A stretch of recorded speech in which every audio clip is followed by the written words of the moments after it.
Bago nakilala sa mundo ng showbiz, pinasok din ni Nico Natividad at Zeus Collins ang iba't ibang trabaho noong kanilang kabataan.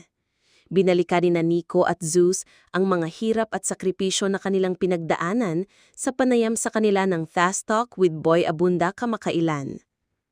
Pinasok nila ang iba't ibang klase ng trabaho para matugunan ang sarili nilang pangangailangan at para makatulong na rin sa kanilang pamilya. Ayon kay Nico, nagtrabaho siya noon sa Dubai. Bukod dito, naging tagalinis din siya noon ng mga jeep at nagtrabaho rin sa salon.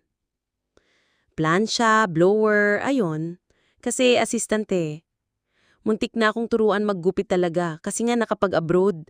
Hindi ko namang gugustuhin matuto. Ang habol ko lang, Tito Boy, trabaho. Kita. Siyempre dahil doon, kailangan mong matuto. Chika ni Nico. Kasunod nga nito, naging OFW din si Nico sa Dubai, United Arab Emirates, at nagtrabaho bilang florist, kahit wala naman daw siyang alam pagdating sa flower arrangement. Sinabi ko marunong ako kahit hindi, kasi feeling ko ang mindset ko dati, basta kapag nakapag-abroad gaganda buhay. Di ba laging ganyan noon? Basta makapunta lang ako, umao ako. Pagbabahagi pa niya. Samantala mula pagkabata ay mahilig na talagang sumayaw si Zeus. Bata pa lang ako, mananayaw na talaga ako, mandirigma na ako. Tinuruan po kasi ako ng nanay ko, 6 na taon pa lang ako. Nilalaban niya na ako sa fiesta, sa mga barang-barangay, kung saan-saan na ako nakakarating. Taong kalye talaga ako.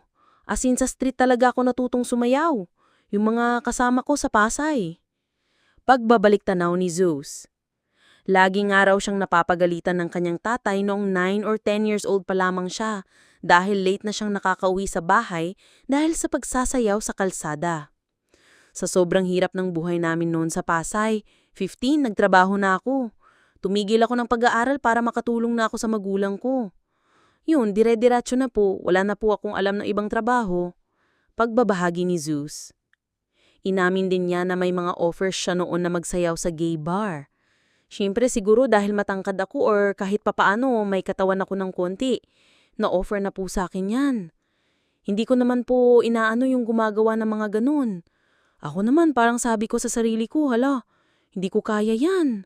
Kasi siyempre may ibang skills yan eh. Kasi bata pa ako noon eh. Ganun pa yung isip ko.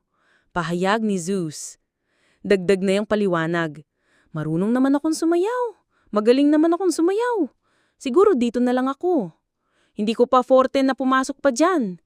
Nilaban ko yung talent na meron ako na marunong ako mag-breakdance, mag-hip-hop.